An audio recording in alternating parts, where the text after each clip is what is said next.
Business leaders and intellectual business community, we continue our discussions today. That is how business school lost their way, and why this is important for you as CEOs, because you often send your employees, or even you want to recruit MBA graduates into your companies, and sometimes you find that you are not satisfied with the quality of the students or the graduates, so that this is talking about why the reasons you find that dissatisfactions in the reality in the market. And by these discussions, we expect that the MBA schools will refine themselves, and will align to the requirements of the business companies, so that the graduates of MBA schools are better connected with the real world and will satisfy the demand or the requirements of the companies better. And we still have Datuk Zabid, the President and Vice Chancellor of University Tun Abdul Razak Malaysia, with us to discuss.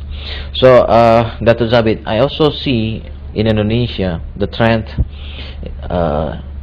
since I started teaching at MBA schools in 1997, it was 12 years ago, that I see the trend towards more and more MBA graduates geared towards theoretical side, and also I see because of the market competitions of the MBA schools, they lower down the requirements for the students to enter the MBA schools. Previously, they require 3 to 5 years managerial experience before they can be entitled to enroll the MBA course. But now, fresh graduates are welcome as well. And also, I also see that more and more professors from academicians that has no business exposures or very little business exposures are teaching in class. And I think while American has seen this for, I think, 15 years, Indonesia is going to that direction as well. And by our discussion in the first segment, I can see also in Malaysia you face the same problem as well, right? So in this article, it was also mentioned why more and more academician professors are taking place in business schools, because business schools are valuing degrees, doctorate degrees, better than valuing the professional achievements of the lecturers or the professors. So that's why doctorate professors having stronger place or better better positions in the MBA schools, that left little room for the real practitioners to contribute in the MBA courses. So do you think that this system should be a little bit changed, so that in the MBA schools we can say doctorate degrees is a privilege, but it's not necessary, but more on how you really have good track records in the professional worlds. What do you think, Pak? Do you think that you want to apply that also in your business school, for example? Okay. I think in any university, you cannot deny that we need to develop what you call a body of knowledge. Right.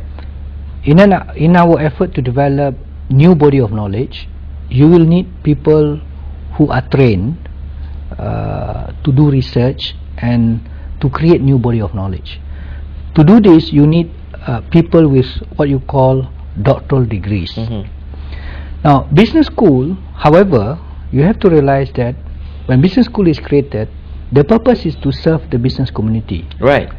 So what we need to do now, actually, in business school and in our university, Tun Abdul Razak in particular, for example, while on one hand we value the theoretical contributions of the academics or the professors, we also welcome people from industry to contribute to our MBA program. Now this is particularly very important So because how's the composition? now in our university is still we still face the problem of getting people from industry to participate effectively, because the people from industry who can contribute effectively are like CEO and senior management, and one of the problems is they don't have the scheduled times. Right. Sometimes, you know, when in university you have lectures every Wednesday, for example 9 to 12. This week they are okay, next week they have to go to Japan, Right. the second week they have to go to Delhi. So our students will get angry when classes are always rescheduled. So these are some of the challenges that we face. But we value adjunct professors, Right. and we in University Tun Abra Raza, we have two kinds of appointments to encourage people from the industry to work with us. One is what we call adjunct professors. These are people who could only come perhaps about 2-3 hours per week, but more on unscheduled seminars. So these are the people with industry experience, and they could give their talks or share their experiences and knowledge to our MBA students. Now the other type of appointments that we have in our university is what you call academic associates. These are people who are out there in the industry. They are either consultants or running their own businesses, but they are working with us, for example, 1 day a week or 2 days a week. Right. So these are the people that we allow to be with us, and I think University Tun Abra Raza, I believe, is the only university in Malaysia, I'm not sure about Indonesia, in Malaysia, that allow businessmen to become sort of our full-time academics. Alright. Not full-time in the sense that you work 5 days a week, but full-time in the sense that you work at least 1 or 2 days a week. I see. So we do get real-life business people participating in our programs. I see. So you recognize this problem, Yes. and you are one step ahead than other universities in Malaysia towards this problem mentioned by this article, right? Right. Yeah. If I reflect back to the educations that is mentioned in this article as ideal educations, just like the School of Medicines, because I also a medical doctor, I went through this medical school, so I can see that if we compare, that MBA course should be treated or should be run just like the 2 years I had when I went into clinics to practice before I graduated as a medical doctor. So the 4 years pre-medical, where I get all the theoretical backgrounds of all the diseases, all the physiologies and everything, and then after that 2 years practice in clinics, that makes all the theory and things that I learned in a pre-medical school, pre-med years applied to the real situations of clinics. So in pre-meds, we value the professors who are researchers, who are good in doing research, who are who have doctorate degrees. But in the clinics, we respect more the doctors that are really good in their practice rather than professors or doctorate degrees. Yeah.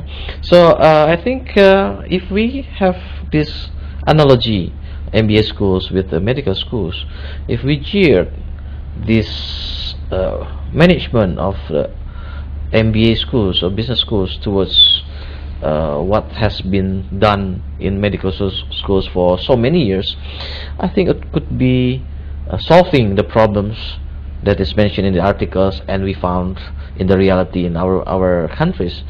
What do you think, Pak? Yes, we have to realize that when the Harvard Business School started this program, this MBA, 50 years ago, one of the effective methods in teaching this subject was to use what you call the case learning method. Right. Now, case learning method, if you study the history of how it was started in Harvard Business School, was based on the fact that they used law cases, adopted from law cases, in other from the legal cases, and finally they converted those into business cases. Right. Now today, the medical approach is also being used in business school by using what you call problem-based learning, and that was basically widely used among medical profession, and is also being adopted by certain business schools in trying to improve or trying to innovate teaching and learning in business schools. Now I believe that in business school, we, just like in medical and legal profession, that we allow scholars to have a real feeling of what is on the ground. It is also important that in business school we allow business scholars to do what you call, you cannot employ a professor to work 2 days a week in a company, because problems in a company is daily. It's not like, you know, you are a specialist in medical that you can do 1 day a week or one day as a law or consultant. But what they can do is to be engaged by companies in their respective countries, either Malaysia or Indonesia, as consultants. And for example, in my particular case, I have been engaged by Carrefour, one of the largest hypermarkets in Malaysia, because at one time, for 2 consecutive months, one of the Carrefour outlets had sales declined up to 50%. So I knew the CEO. He was a friend of mine, and he spoke to me about the problem that he was experiencing in his outlets. And we did a study on what is the problem, and not just as an academic exercise, but rather with the team of his people in that outlet. And both at the end of that exercise, of that consulting work, we understood better what was the problem facing by Carrefour at that point of time, and also the managers learned more about why their sales were declining very fast. Right. So it's beneficial for both sides. Yes. Okay, Dato', we will continue talking about this approach for the best approach for MBA schools in the next segment, because we have to have a little break. So business leaders and intellectual business communities, we have to have a break. So for you who wants to participate, please SMS to 0896 times 788. Thank you.